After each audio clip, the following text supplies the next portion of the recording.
sa mahabang buhay.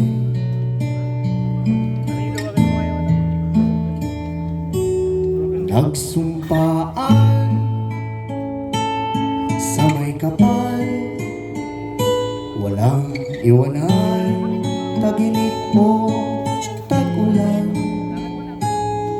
Haharapin bawat unos na nagdaan.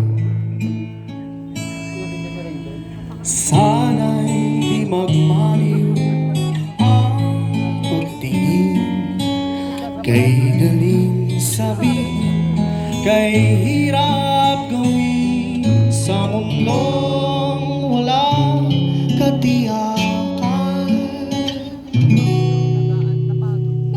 Sabay nating gawin kahapon